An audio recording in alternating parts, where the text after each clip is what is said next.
अस्सलाम नाज़रीन, मैं हूं बैरिस्टर शहजाद अकबर और आप देख रहे हैं मेरा यूट्यूब चैनल। नाज़रीन, आज मैंने सोचा आपसे बात करूं कि जहां पे प्रोपेगेंडा की बात होती है तो प्रोपेगेंडा के अंदर एक टेक्निक है जो इस्तेमाल की जाती है और वो आज के हालात के अंदर बहुत ज़्यादा मौजू है। और वो टेक्निक है कि पब्लिक नैरेटिव के अंदर डिफ्लेक्शन पैदा की जाए, यानी कि उसके अंदर चीज़ों को असल चीज़ से तवज्जो हटाने के लिए और चीज़ों के ऊपर बहस करवाई जाए और उसको डिफ्लेक्शन का आर्ट कहा जाता है। अगर हम इसको आम फहम जुबान में बात करने की कोशिश करेंगे तो इसे आप नॉर्मल जो हम यूज करते हैं स्लैंग जिसे कहते हैं उसमें इसको आप टोपी ड्रामा कहा जा सकते हैं। इसको नूरा कुश्ती भी कहा जाता है, लेकिन मेरी नजर में टोपी ड्रामा शायद ज्यादा मौजू लफ्ज होगा। और असल इशू आप उसके ऊपर से आपकी तवज्जो हट जाती है। और इसकी मिसाल मैं अभी आपको देता हूं कि अगर आप आज की तारीख को उठा के देखेंगे और आज के दिन आप देखेंगे तो आपको इस वक्त जो 5-6 बड़े मौजू नजर आएंगे जिनके ऊपर बहस हो रही है और हर चीज का महवर लग रहा है कि यही है। और सुबह से लेकर शाम तक हमारे 50 जो न्यूज चैनल्स हैं और तकरीबन तमाम हमारे यूट्यूब जो चैनल्स हैं या वीलॉगर्स हैं वो इसी इशू के ऊपर बहस कर रहे हैं, जबकि मेरी नजर में ये डिफ्लेक्टर्स हैं और इनको मार्केट में डाला इसलिए गया है कि आप असल मुद्दे से हट जाएं। मैं भी आपको ये 6 मैंने लिस्ट किए हैं आपके साथ शेयर कर लेता हूं। टोपी ड्रामा नंबर 1 यानी कि डिफ्लेक्शन नंबर 1, नवाज शरीफ वापसी पर गिरफ्तार होंगे या नहीं होंगे, क्या उन्हें हथकड़ी लगेगी या नहीं लगेगी, क्या नवाज शरीफ जो है वो अडयाला जेल जाएंगे, और अगर वो अडयाला जेल जाएंगे तो इमरान खान भी अडयाला जेल शिफ्ट हो रहे हैं तो क्या उनकी मुलाकात होगी या नहीं होगी, क्या कोई बहुत बड़ी कुव्वतें इनको मिला रही हैं या जुदा कर रही। ये सारा मैं समझता हूं ये टोपी ड्रामा नंबर 1, डिफ्लेक्शन नंबर 1।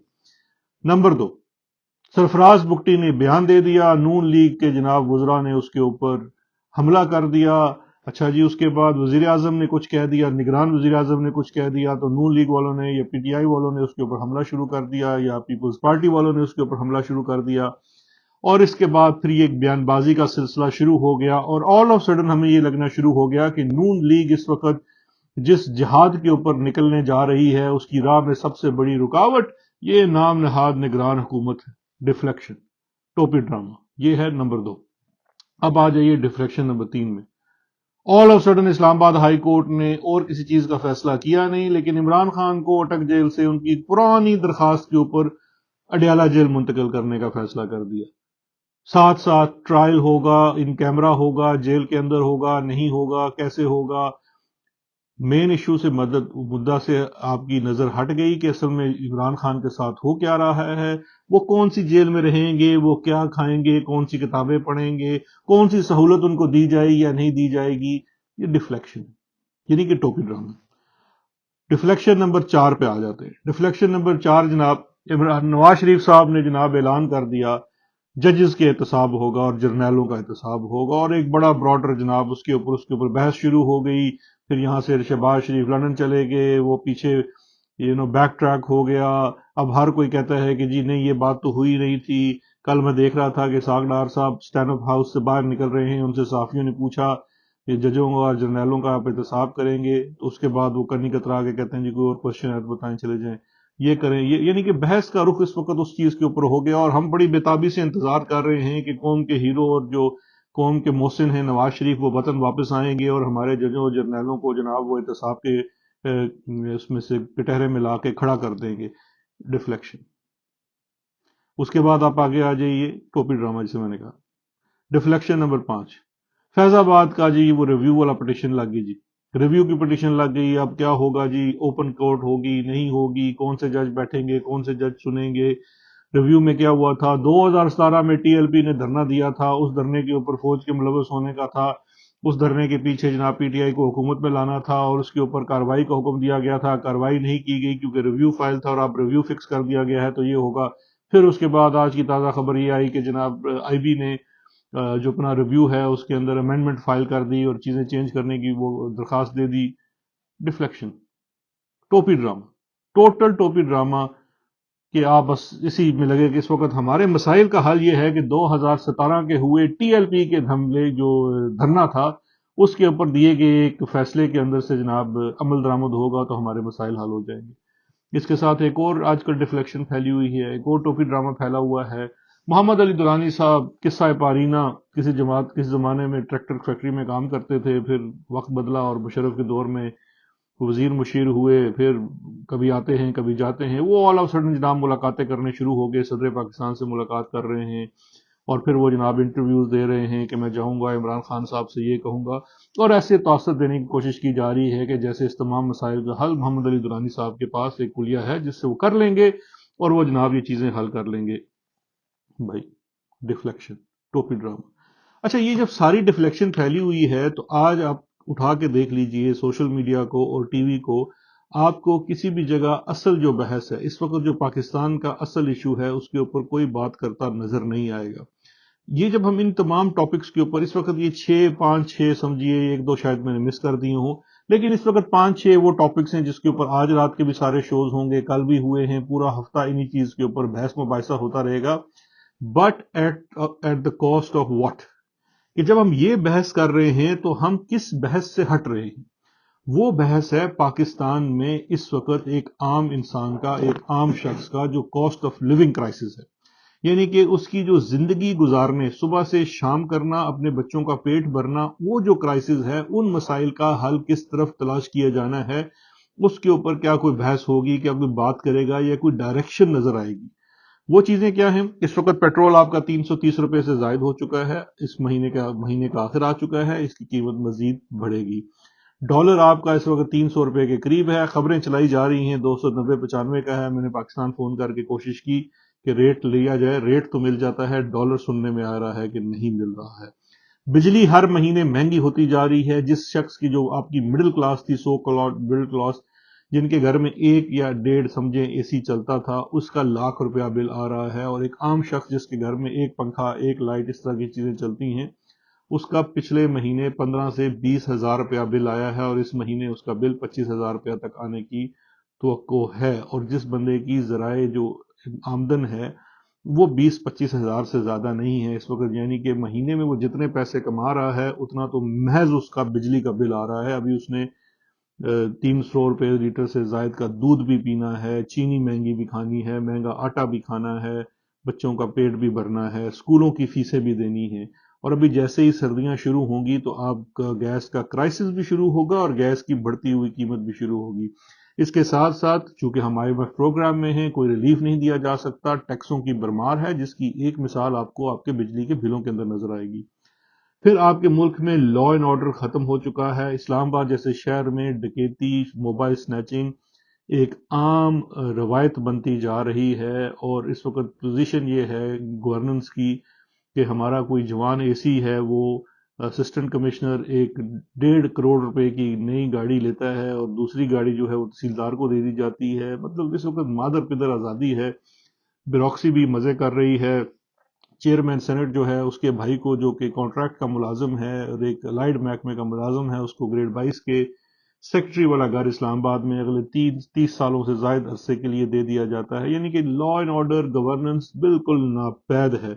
نگران حکومت کی کرپشن کی داستانیں بھی آنی شروع ہو چکی ہیں۔ نگران وزیر اعظم صاحب جو ہیں، وہ اعلیٰ برانڈز کی جو 5 دن کی سرکاری دورے پہ گئے تھے اور آج 10 دن سے ملک سے غائب ہیں، وہ اس وقت برانڈڈ کلوتھز کی شاپنگ کرتے ہوئے نظر آ رہے ہیں۔ اور ان سب سے بڑھ کر یہ ہے کہ آپ کے ملک میں اس وقت جمہوریت نام کی شے ناپید ہے۔ پاکستان کے 2 بڑے صوبوں پنجاب اور خیبر پختونخوا میں غیر آئینی، غیر قانونی حکومتیں قائم ہیں، وہ اپنی جو کانسٹیٹیوشنل مدت ہے اس سے ختم ہو چکے ہیں، کسی کے کان پہ جوں تک نہیں رونی۔ اور ہمارے جو اس وقت جمہوری اور عدل انصاف کے چیمپئن ہیں، وہ عدالتوں میں لوگوں کی انگریزی اور اردو درست کرنے میں لگے ہوئے ہیں۔ یہ جو میں آپ سے بات شیئر کرنا چاہ رہا ہوں، یا جو میرے اس وقت ذہن میں آ رہی ہے، کہ یہ سب چیزیں ڈیفلیکشن ہیں۔ اس وقت جو ایشوز ہمارے سامنے بنا کے پیش کیے جا رہے ہیں، یہ تمام کے تمام ڈیفلیکشن کا حصہ ہیں۔ نواز شریف صاحب جب یہ بات کرتے ہیں کہ جی میں نے آگے ججز کا اور پاناما بینچ کے ججز کا فیصلہ احتساب کرنا ہے، تو میرا ان سے سوال ہے کہ آپ نے نعرہ مستانہ تو بلند کر دیا، لیکن یہ تو بتائیے کہ آپ ان کا احتساب کیسے کریں گے؟ کیا مسلم لیگ نون ججز کے خلاف ریفرنس فائل کرنے جا رہی ہے؟ کیونکہ پاناما بینچ کے کچھ ججز تو ابھی حاضر سروس ججز بھی ہیں، اور اگر آپ ان کے خلاف ریفرنس فائل نہیں کر رہے تو پھر آپ کیا کریں گے؟ آپ جلسوں میں تقریریں کریں گے، انہیں گالی گلوچ کریں گے؟ FIR तो आप करा नहीं हो सकती एक सिटिंग जज के ऊपर, और रिटायर्ड जजेस का आप क्या करिएगा। इसी तरह से आपने दूसरा जो नारा मस्ताना बुलंद किया कि जनरल बाजवा और जनरल फैज का आप एहतसाब करेंगे, मैं बिल्कुल आपके साथ तायद करता हूं कि बिल्कुल एहतसाब इनका होना चाहिए, क्योंकि स्पेशली जनरल बाजवा का जो किरदार था वो उसने हमारे पिछले साल की 10 साल की तारीख को काफी मस्क किया है। लेकिन आपसे सवाल ये है कि आप उस जो एहतसाब की बात करते हैं उसका मोडस ऑपरेंडाई क्या है, आप उनका एहतसाब कैसे कीजिएगा। आप उनके खिलाफ कोई FIR कटवाएंगे, वो तो फौजी हैं, उनके खिलाफ तो कार्रवाई महज चीफ ऑफ आर्मी स्टाफ कर सकते हैं, कोर्ट मार्शल हो सकता है। आप उनके खिलाफ कैसे कार्रवाई करेंगे। मुशर्रफ के खिलाफ तो आपने आर्टिकल 6 लगाया था, बाजवा के खिलाफ आर्टिकल 6 कैसे लगाएंगे, जब आज आपकी आधी पार्टी इकबाली बयान दे चुकी है कि इमरान खान की हुकूमत गिराने के लिए 2019 से जो ये जो सॉफ्ट कू हुआ, जिसको आप वोट ऑफ नो कॉन्फिडेंस कहते हैं, ये आपने उनके साथ मिली भगत में किया। तो क्या जब वो पर्चा कटेगा उनका ऊपर एक आर्टिकल 6 का, तो 109 जो मावनत कॉन्स्पिरेसी का आता है उसमें तो आप खुद शामिल हो जाएंगे। तो फिर ये एहतसाब का नारा क्या है, डिफ्लेक्शन के लिए है। क्या ये डिफ्लेक्शन है, टोपी ड्रामा है कि हम 16 महीने की कारकर्दगी आपके भाई साहब की भूल जाएं और ये याद रखें जी कि अब आप एहतसाब करने के लिए आ रहे हैं और आप वो वाले क्रूसेडर हैं जिन्होंने जजों का और जर्नलों का एहतसाब करना है। आप इस वक्त सिर्फ ख्याली पुलाव पेश कर रहे हैं। इस ख्याली पुलाव के पीछे कोई कंक्रीट प्लान नहीं है, क्योंकि अगर है तो आप अवाम से शेयर करें, वरना आप इस वक्त अवाम का वक्त जाया कर रहे हैं। इसी तरह से बसदे एहतराम मैं ये कहना चाहूंगा कि जो सुप्रीम कोर्ट में रिव्यू पिटीशन फाइल हुई है फैजाबाद धरने के केस को लेके, इस वक्त इश्यू उस रिव्यू से बहुत आगे निकल चुका है। जितनी पार्टीज उस रिव्यू का हिस्सा हैं बशमूल PTI की, ये मैं पहले भी कह चुका हूं, बात दोहरा रहा हूं कि बशमूल PTI के सबका सवाल अभी रिव्यू के ऊपर ये होना चाहिए कि जी अब तो इसमें दूसरी राय नहीं रह गई कि हमारी सियासत के अंदर जो फौज की मुदाखलत है, और उस मुदाखलत के ऊपर क्या इस वक्त जो फैजाबाद धरने का अमल दरामद है वो सिर्फ 2017 में होगा, क्योंकि ये TLP तो उसके बाद 3 दफा धरने दे चुकी है, दूसरी हुकूमतों के खिलाफ धरने भी दे चुकी है। आज जो इस वक्त सुप्रीम कोर्ट की मावनत से जो वोट ऑफ नो कॉन्फिडेंस हुआ, उसके ऊपर बयान आ चुका है आपके साबका वजीर दाखिला का, आपके साबिक वुजरा का, जो नून लीग के जो हम नवाला हम प्याला थे, कि हमने जनरल बाजवा के साथ साजबाज करके इमरान खान की हुकूमत का तख्ता उल्टा। तो लिहाजा फिर बताइए कि वो जो अगर आप कार्रवाई इंप्लीमेंटेशन की बात करते हैं तो ये फिर इस तरह से जो है सब्जेक्टिव इंसाफ तो नहीं होगा, सब्सटेंशियल इंसाफ करना पड़ेगा, सबके ऊपर करना पड़ेगा। तो फिर अगर ये प्लान नहीं है तो फिर ये डिफ्लेक्शन है, फिर हमारी फोकस जो है वो रहने दीजिए कि हम महंगाई के बूथ से लड़ें, जिससे इस वक्त आम शायरी मुतासर है और उसकी जिंदगी तबाही के दहाने पे खड़ी है। इसी तरह से ये जो निगरान हुकूमत है जो कि PDM ही की कॉन्टिन्यूएशन है, उनके बयानबाजी करना नवाज शरीफ के ऊपर, इससे बड़ी मजाक और भोंडापन क्या होगा। लिहाजा इस पे भी हमारा वक्त ज़ाया ना करें। और फिर आप आखिर में आ जाते हैं इमरान खान को आप अडयाला शिफ्ट करेंगे या ये मोहम्मद अली दुरानी साहब जाएंगे।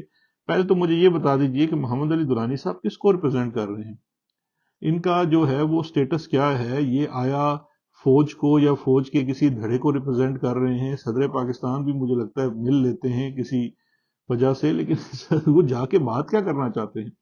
इस वक्त जो दुरानी साहब चूरन बेचने की कोशिश कर रहे हैं और कह रहे हैं कि जी मैं अडयाला जाऊंगा और अटक जाऊंगा और खान साहब से मिलूंगा और उससे कहूंगा जी कि बस करें। आप खान साहब से किस चीज का बस करने का कहेंगे। इमरान खान साहब खुद जानते बूझते जेल गए, उनको पता था कि उनको जेल भेजा जा रहा है और क्यों जा रहा है।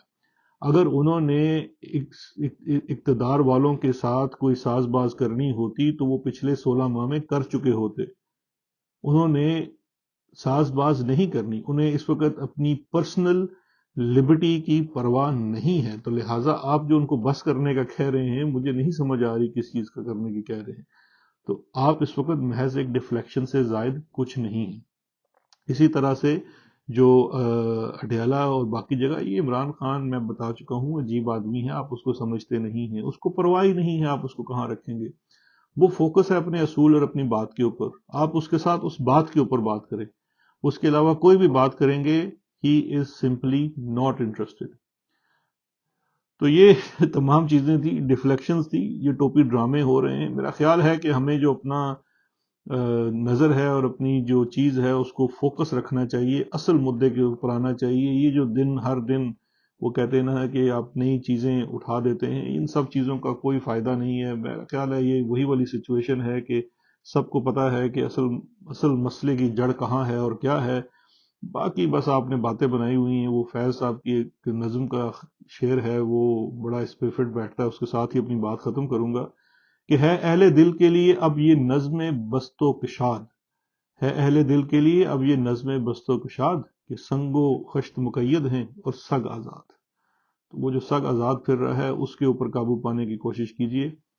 باقی اس ملک کے مسائل کیا ہیں وہ سب جانتے ہیں، ان سے ڈیفلیکشن نہ کریں۔ تمام سیاسی لیڈرز، تمام ہمارے اوپینین میکرز اس کے اوپر فوکس کریں۔ 240 ملین کی آبادی کا جو اقلیت ہمارے سامنے موجود ہے، یہ تباہی کے دہانے پہ کھڑا ہے۔ اس کی مزید ڈیفلیکشن نہ کریں، جو مین ایشو ہے کہ اس کی زندگی کیسے گزرنی ہے اس کے اوپر ہمیں توجہ دینی چاہیے۔ اپنا بہت خیال رکھیے گا، شکریہ، خدا حافظ۔